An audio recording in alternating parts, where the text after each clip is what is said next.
47 कहा जा रहा है एक अच्छे गृह प्रबंधक की विशेषता क्या होती है, बताइए। एक अच्छे गृह प्रबंधक की विशेषता क्या है? पहला, समय का प्रबंधन करना। दूसरा आपके पास दूसरा आपके पास क्या होता है? आप धन का दुरुपयोग। तीसरा आपके पास तनाव। और चौथा आपके पास क्या है? आलस्य। आपको बताना है एक अच्छे गृह प्रबंधक की विशेषता क्या होती है। आप सीधे सीधे आंसर क्या करेंगे? आलस्य तो कभी होगा नहीं, तनाव भी नहीं, धन का उपयोग भी, धन का दुरुपयोग भी नहीं। एक अच्छा प्रबंधक वही है जो कि क्या कर ले?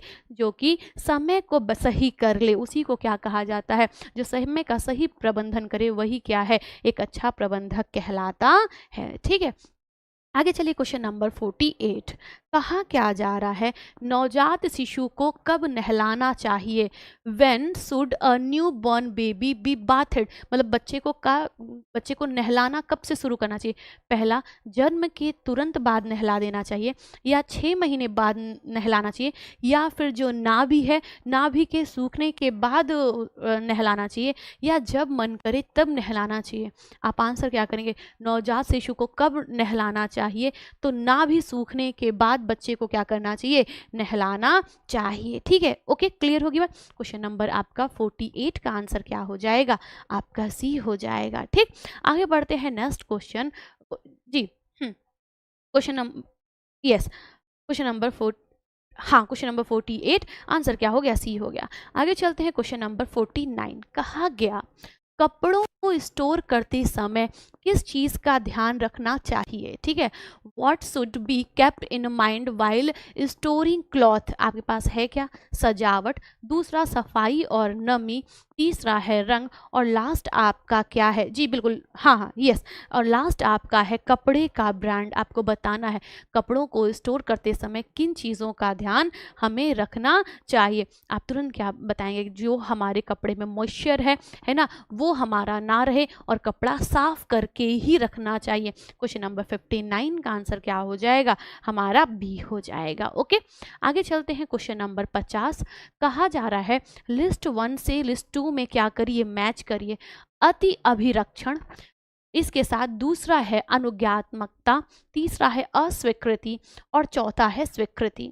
इधर है आपका आक्रमणशीलता, अति आश्रिता, विश्वस्त, उत्तरदायित्वहीन, या निकृष्ट। ठीक है, और ये चारों क्या हैं? ये क्वेश्चन आपका नेट का है।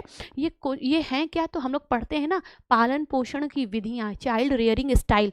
तो ये चारों चाइल्ड रियरिंग स्टाइल हैं। इसका इंग्लिश वर्जन भी देख लीजिए, ओवर प्रोटेक्टिव पेरेंटिंग, फिर है एक परमिसिवनेस, रिजेक्शन, और एक है एक्सेप्टेंस। ठीक है, हालांकि हमें डायना ब्रूमेट के द्वारा दिया गया जो 4 पेरेंटिंग स्टाइल है वो पता है क्या? अथॉरिटेटिव, अथॉरिटेरियन, परमिसिव, और एक होता है अनइन्वॉल्व। ठीक है, ये 4 है जो कि जिसको किसने दिया है? डायना ब्रूमेट ने दिया हुआ है। ठीक है, तो ये आपके पास 4 क्या लिखे हुए हैं? स्टाइल लिखे हुए हैं पेरेंटिंग के, और इधर आपका क्या लिखा हुआ है? इधर उसको मैच करना है कि कौन से में क्या होता है। अति अभिरक्षण, अति अभिरक्षण मतलब आपका अति अभिरक्षण का मतलब क्या हो गया? ओवर प्रोटेक्टिव, अर्थात जो बहुत ज़्यादा अपने बच्चे को क्या करें? अपने बच्चों का बचाव करें, उसको क्या कहा जाता है? ओवर प्रोटेक्टिव कहा जाता है। अब जो भी माता पिता अपने बच्चों का बहुत ज़्यादा केयर करने लगते हैं, वो बच्चे क्या हो जाते हैं? विश्वस्त हो जाते हैं। यानी कि एक तरीके से वो कैसे हो जाएंगे? जो भी माता पिता अपने बच्चों का अत्यधिक एक तरीके से अत्यधिक केयर करते हैं, उनमें विश्वस्तता आ जाती है, अर्थात कॉन्फिडेंट होता है। ठीक है, अनुज्ञात्मकता है, और फिर आपका अस्वीकृति है, और फिर आप इसमें अति अभिरक्षण में होता है अति आश्रिता, मतलब वो बच्चे बहुत ज़्यादा क्या हो जाते हैं? अपने पेरेंट्स पर आश्रित हो जाते हैं। ठीक है, ओके, अपने बच्चे पर क्या हो जाते हैं? बहुत ज़्यादा आश्रित हो जाते हैं। उसके बाद देखिए अनुज्ञात्मकता है, अनुज्ञात्मकता का इंग्लिश देख लीजिए परमिसिव। ठीक है, अब जब परमिसिव मतलब हर चीज़ की उन्हें क्या मिल रही है? परमिशन मिलती चली जा रही है, तो वो क्या हो जाते हैं? मतलब एक तरीके से इररिस्पॉन्सिबल हो जाते हैं, उनको किसी चीज़ की जिम्मेदारी एहसास नहीं होती है। रिजेक्शन, रिजेक्शन का मतलब क्या हो गया? आप उनको क्या कर रहे हैं? बार बार उनको नकार रहे हैं कि नहीं तुम बेकार हो, ऐसे करके, है ना। तो अब बार बार उनको हर चीज़ में अस्वीकृति कर रहे हैं, तो फिर उनके अंदर एक प्रवृत्ति आ जाती है क्या? आक्रमण, एक होता है आक्रामकशीलता आ जाती है, ठीक है। और फिर हमारा जो लास्ट है स्वीकृति, स्वीकृति को किससे मैच कर देना है, विश्वस्त से मैच कर देना है, ठीक है। ओके, आपका कॉन्फिडेंट हो जाते हैं जब आप बच्चे की बात मानते हैं, है ना, तो वो बच्चों के अंदर एक कॉन्फिडेंस अपने आप डेवलप होना शुरू हो जाता है। क्वेश्चन नंबर 50 का आंसर क्या हो जाएगा, बी हो जाएगा, ठीक है। क्वेश्चन नंबर 50 का आंसर क्या हो गया, आपका बी हो गया, ठीक है। ओके, क्लियर होगी मेरी बात, ठीक। यस बिल्कुल, आपका क्वेश्चन नंबर 50 का आंसर क्या हो गया, हमारा बी हो गया। आगे चलते हैं, नेक्स्ट क्वेश्चन कहा क्या जा रहा है, जी बिल्कुल, नेक्स्ट क्वेश्चन क्या कहा जा रहा है, क्वेश्चन नंबर 51। आपके पास एक तरफ है अभिप्रेरणा, दूसरा आपके पास, जी बिल्कुल, दूसरा आपके पास है अधिगम, तीसरा है आवश्यकता, और लास्ट आपके पास क्या है, रुचि है, ठीक है। ओके, लास्ट आपके पास क्या है, रुचि है। आपको क्या करना है, मैच करना है लिस्ट 2 से, अर्थात आपके पास लिस्ट 2 भी यहाँ पर है, आपको देखना है क्या इसमें मिलाया जा सकता है। क्वेश्चन लंबे हैं, इसका इंग्लिश वर्जन भी है, और नेट के क्वेश्चन सॉल्व करने के लिए हिंदी अंग्रेजी दोनों साथ में लेके चला रही है, तभी फायदे में रहेंगे, ठीक है। देखिए एक बार आपका, जी बिल्कुल, यस, आपके पास है क्या, अभिप्रेरणा, अधिगम, आवश्यकता और रुचि। एक व्यक्ति की ओर से दिखाई गई सीखने की चाह, इधर ऑप्शन में है। दूसरा आपके पास है एक अंतः अवस्था जो मानवीय व्यवहार, शक्ति, क्रियाशीलता, गतिशील और लक्ष्यों की प्राप्ति की दिशा दिखलाता है। एक प्रक्रिया जिसके अंतर्गत एक व्यक्ति स्वक्रियाओं से अपने व्यवहार में परिवर्तन लाता है। और फिर आपके पास, जी फिर आपके पास है क्या है और क्या होना चाहिए, बीच का अंतर। और आपको याद होगा ना, जी आपको ये भी याद होगा कि क्या है और क्या होना चाहिए के बीच के अंतर को क्या कहते हैं। ये क्वेश्चन कई बार आपसे एक लाइन में भी पूछा गया है, ये जो स्टेटमेंट है ना, जी ये एक लाइन में भी कई बार पूछा गया है। क्वेश्चन नंबर 51 आंसर आपको करना है। देखिए, अगर हम एक एक एक करके मिलाएं तो सबसे पहले तो आप क्या बताएंगे, सबसे पहले आप क्वेश्चन नंबर 51 का पहला मिलाना शुरू करेंगे। और क्या है अभिप्रेरणा, मोटिवेशन, तो ये क्या है, एक अंत अवस्था जो मानवीय व्यवहार, शक्ति, क्रियाशीलता, गतिशील और लक्ष्यों की प्राप्ति को क्या करता है, दिशा दिखलाता है ना। मोटिवेशन क्या करता है, मोटिवेशन आपको आगे बढ़ाने के लिए, आगे भी तो बढ़ाता है। याद करिए हम लोगों ने पढ़ा है हिलगार्ड और एटकिंस के अकॉर्डिंग आवश्यकता के कितने, अभिप्रेरणा के कितने तत्व हैं, 3 तत्व हैं। सबसे पहला तो आपका नीड होनी चाहिए, दूसरा अंतर्नोद यानी ड्राइव, और फिर इंसेंटिव यानी प्रोत्साहन। अभिप्रेरणा क्या है, एक ऐसी अवस्था है जो मानवीय व्यवहार, शक्ति, क्रियाशीलता, गतिशील और लक्ष्यों की प्राप्ति को क्या करता है, दिशा दिखाता है। जबकि अधिगम क्या है, अधिगम एक क्रिया, ठीक है। ओके, अधिगम का मतलब होता है सीखना, है ना। और जब व्यक्ति सीखता है तो उसके व्यवहार में, उसके ज्ञान में, उसके कार्य कौशल में अपने आप परिवर्तन होता है। ये हम प्रसार शिक्षा में भी पढ़ते हैं। तो अधिगम का मतलब सीखना, एक प्रक्रिया जिसके अंतर्गत एक व्यक्ति स्वक्रिया से अपने व्यवहार में क्या करता है, परिवर्तन लाता है।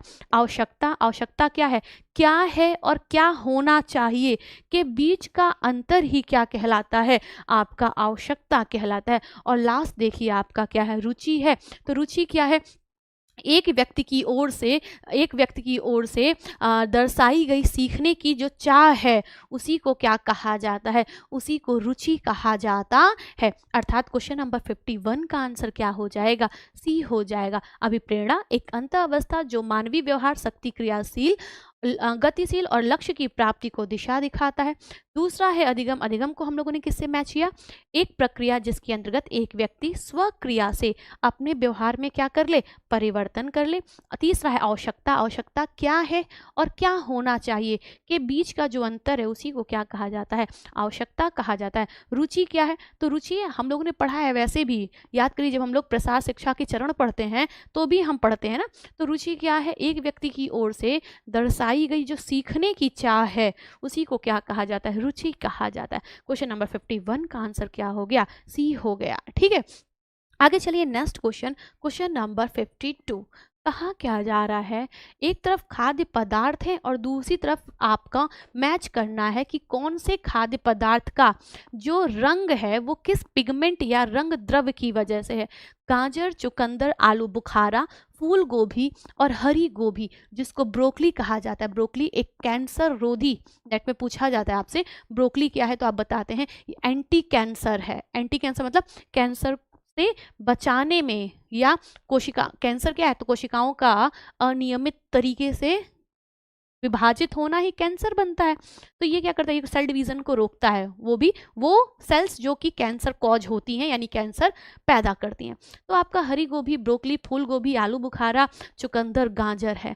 ब्रोकली या कोई भी हरी सब्जी है, ठीक है, ओके। तो अगर वो हरी है, चाहे पालक हो, कोई भी हरी सब्जी, अगर हरे रंग का कोई भी सब्जी आपको दिख रही है तो वह किसकी वजह से होती है, क्लोरोफिल की वजह से होती है। अब चाहे वो पालक हो गया, चाहे धनिया हो गया, या कोई भी हरी सब्जी हो गई, ब्रोकली ऑल्सो ग्रीन है ना। तो आपने क्या किया, हरी सब्जी को सबसे पहले किस से मैच कर दिया, क्लोरोफिल से मैच कर दिया। हमें मिल तो गया है लेकिन पूरा देखना पड़ता है, क्योंकि नेट में अब क्या होता है, मैक्सिमम सब एक जैसे होते हैं, एक ही दो का अंतर होता है और वही एक दो अंतर दिक्कत करता है। गाजर में क्या होता है तो आपका कैटोनाइट्स होता है। चुकंदर में क्या होता है तो बिटिलिन्स होता है ना। इसके बाद देखिए आलू बुखारा की बात करें तो इसमें क्या होता है, एंथ्रोसाइनिन होता है। और फिर अगर फूल गोभी की बात करें, अगर हम फूल गोभी की बात करें तो इसमें क्या है, यस, हम लोग कहाँ से मैच करते थे, गाजर को हम लोग मैच करते हैं यहाँ पर, गाजर को मैच किया था कैटोनाइट से, चुकंदर को मैच किया था किससे,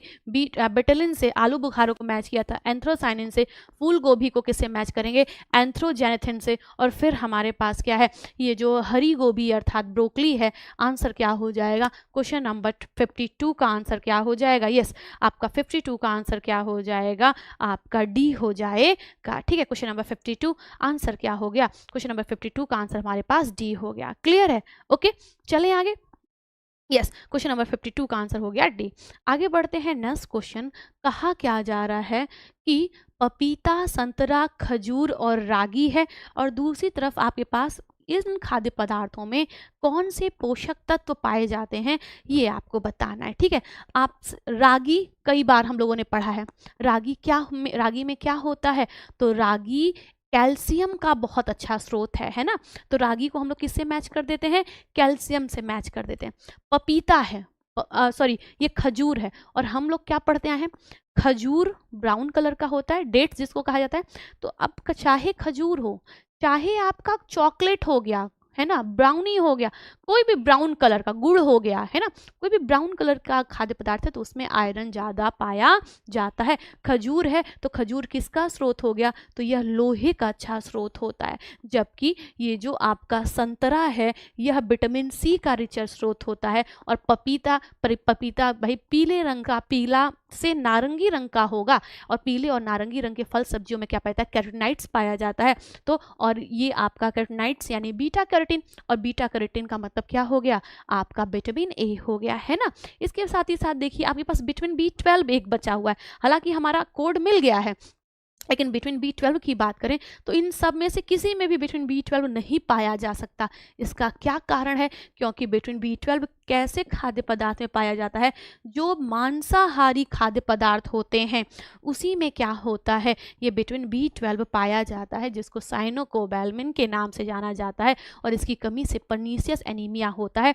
इसमें कोबाल्ट होता है, ये जो आपका विटामिन B12 है, और इसी की वजह से इसकी संरचना क्या हो जाती है, जटिल हो जाती है। और जटिल होने की वजह से इसके पाचन में भी काफ़ी समय लगता है, और इसके अवशोषण के लिए भी एक स्पेशल फैक्टर जिसका नाम है आई फैक्टर, इंट्रिंसिक फैक्टर, उसकी ज़रूरत पड़ती है। ठीक है, क्वेश्चन नंबर 53 का आंसर क्या हो जाएगा। अब हमने पपीते को किससे मैच किया था, हमने पपीते को मैच किया यहाँ पर, फिर आपका बी से किसको मैच किया था, तीसरे से मैच किया था, खजूर को ए से मैच किया था, और आपका ये जो रागी है उसको किससे मैच किया था, कैल्शियम से मैच किया था। क्वेश्चन नंबर 53 का आंसर क्या हो जाएगा जी, यस बिल्कुल, इसका आंसर क्या हो जाएगा, क्वेश्चन नंबर 53 का आंसर हमारे पास क्या हो गया, आपका सी हो गया। ठीक है, आगे बढ़ते हैं, नेक्स्ट क्वेश्चन, क्वेश्चन नंबर आपका, यस, क्वेश्चन नंबर 54 देखते हैं। कहा जा रहा है